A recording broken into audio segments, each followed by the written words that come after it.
Bom, do mesmo jeito que a dica anterior foi de literatura fantástica, a dica de hoje também vai ser.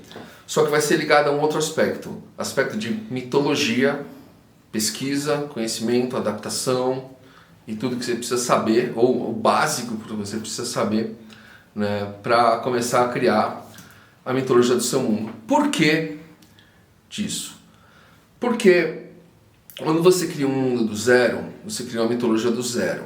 E essa mitologia vai ter a ver com com o mundo, e essa mitologia vai ter a ver com o mundo que você criou. As características geográficas, a história, a cultura. E eu vou te mostrar por quê, dando uns exemplos, de modo que você possa usar isso para criar também a mitologia no seu mundo.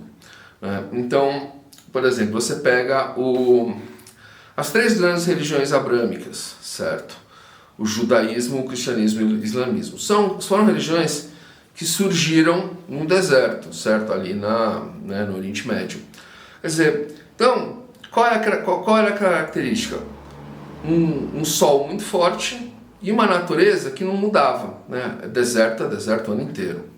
Né? Não é como na Europa que você tem estações claras, né? Outono, inverno, primavera, verão, né? Que você vê isso mudar claramente na natureza. Então, como lá o único elemento era o Sol, você tem um Deus solar muito forte, certo? E uma figura de Deus bastante fraca. Tá? Eu não vou discutir isso efetivamente, não estou discutindo religião, né? Estou aqui para mostrar isso, como funciona e como você pode fazer no seu mundo, certo? Então, um outro exemplo de uma religião ou de uma outra mitologia que surgiu ali numa área desértica foi a dos egípcios.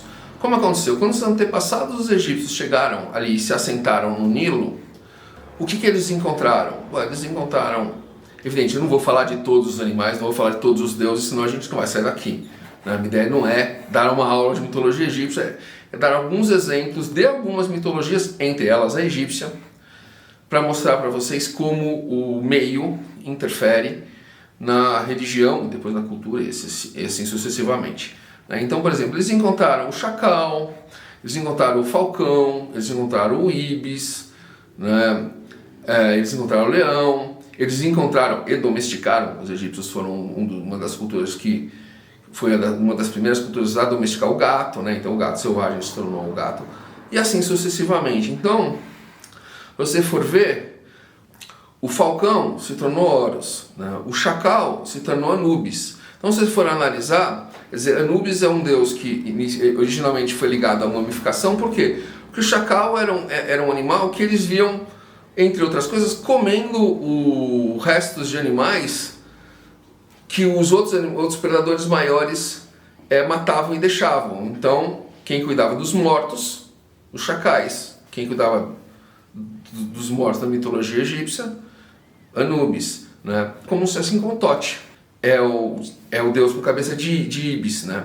O ibis era uma ave aquática que eles encontravam no Nilo, no mesmo lugar onde eles encontravam o papiro, né? O papiro da onde eles tiraram a planta, papiro da onde eles tiraram o papiro. Então nada mais justo que o deus da sabedoria tem a cabeça do pássaro que eles encontravam junto com o papiro. Quer dizer, olha a relação. Não, a mesma coisa, por exemplo, a deusa Sekhmet, que é a deusa Bastet, que é a deusa dos felinos. Quer dizer, ela é uma deusa que ela era cuidadora, mas era selvagem. Se for ver as características dela, são exatamente as características do gato. Quer dizer, ele era, depois que ele foi mesmo domesticado, ele era um animal que cuidava do ambiente dele, mas era um animal que a sua característica selvagem mantinha, não, né? Mantém. Até hoje os gatos são mais assim.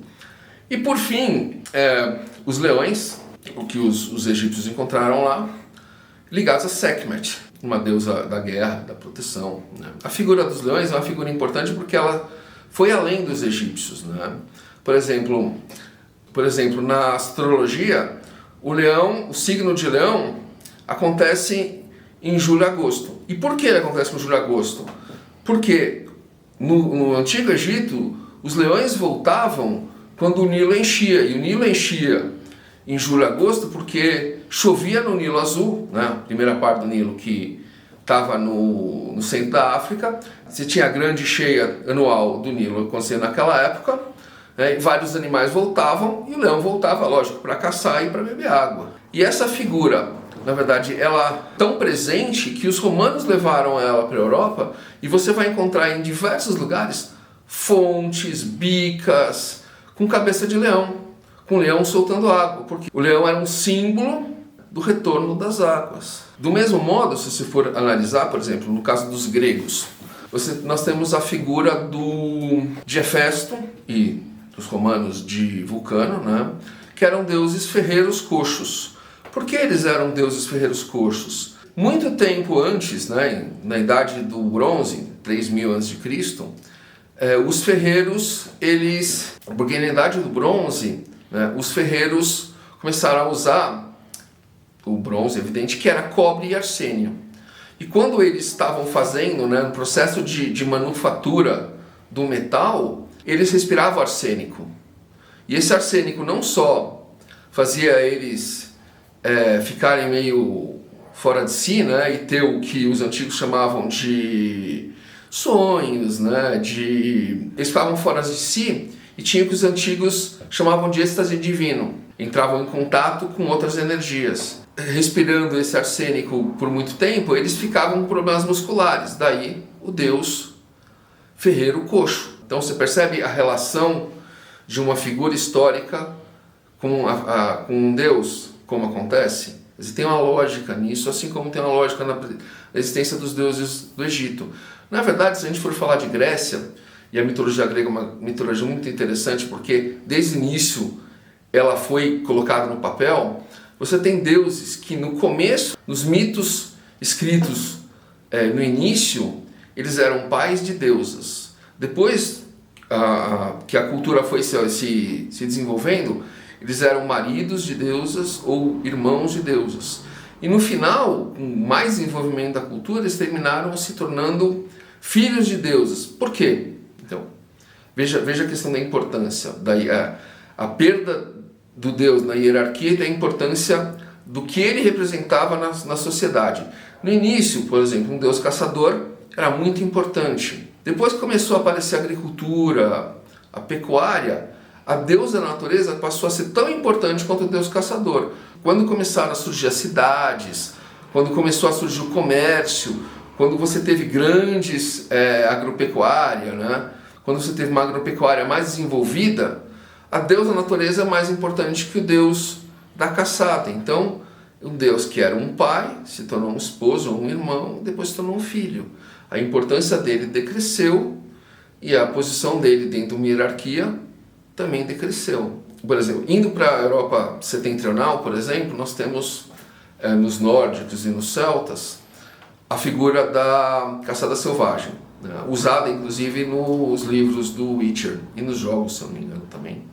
O que era a caçada selvagem? A caçada selvagem acontecia sempre no final do ano, quando um deus é caçador, então depende do lugar. Então, por exemplo, em alguns lugares dos celtas era Hörn, o caçador, em outros lugares era Gwynapnod, o senhor do submundo, assim como nos nórdicos você tem a figura de Woden, você tem a figura de Wotan, que depois virou Wotan e virou Odin. Então ele saía no final do ano, ali no solstício do inverno, né, para caçar tudo que ele encontrasse na natureza. Por quê? Você vai falar, por quê? Os antigos habitantes dessas regiões mais geladas, quando eles saíam depois das tempestades de final do ano, eles encontravam animais mortos, pessoas mortas, sem marca nenhuma, sem marca de lobo, sem marca de urso, sem marca de ataque. Quem matou essas pessoas? Essas pessoas foram mortas na caçada selvagem.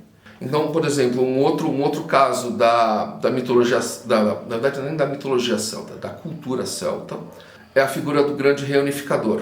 Eu vou mostrar dois aspectos dele.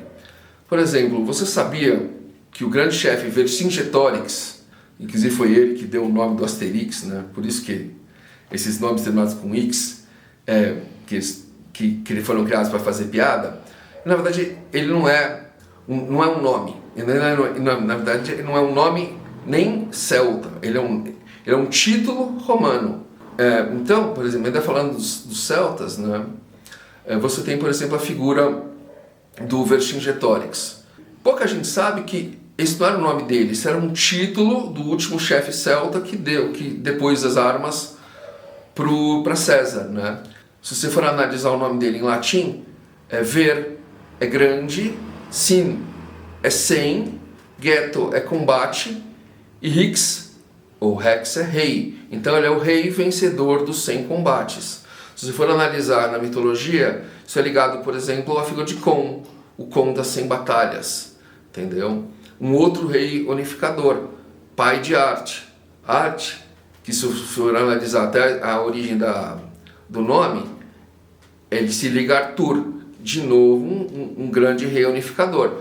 No caso do Vercingetorix foi contra os romanos, no caso do Arthur foi contra os vikings, né?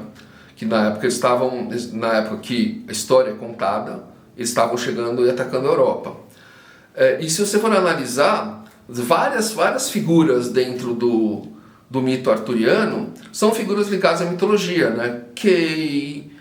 Vários cavaleiros de Arthur, por exemplo, têm seus nomes, como no próprio Arthur, tirados da mitologia celta, né? Kay, Bedivere, são assim. Na verdade, a própria Guinevere, se você for procurar em gaélico, o nome dele é Gwenifar. Gwenifar é espírito branco, que nos remete à questão da necessidade do Deus casar com a terra, para tornar o casamento sagrado, e ele se tornar um rei de fato. Então, tudo isso são coisas, né, que é importante você conhecer e você transpassar para a sua história, para que, quando o leitor leia, quer dizer, isso se torne real, né?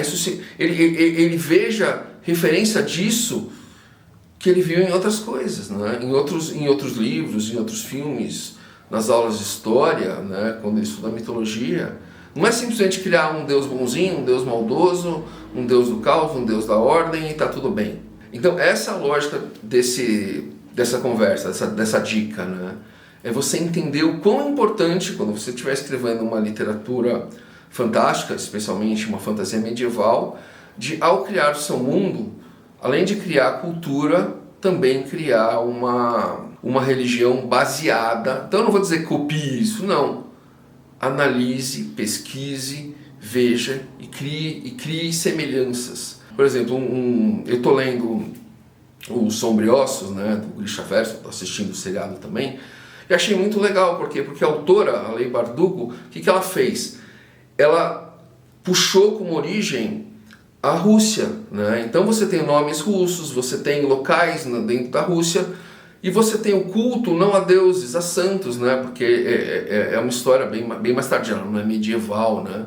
Bem mais tardia. E ela cria uma ligação, por quê? Porque ela fala, tá vendo? Os primeiros santos, na verdade, eram grixas, que eram as pessoas com poder. Então é isso que você tem que fazer, é fazer uma lógica da sua mitologia com a sua história, com seus personagens e com o seu leitor, né? Então, é isso aí.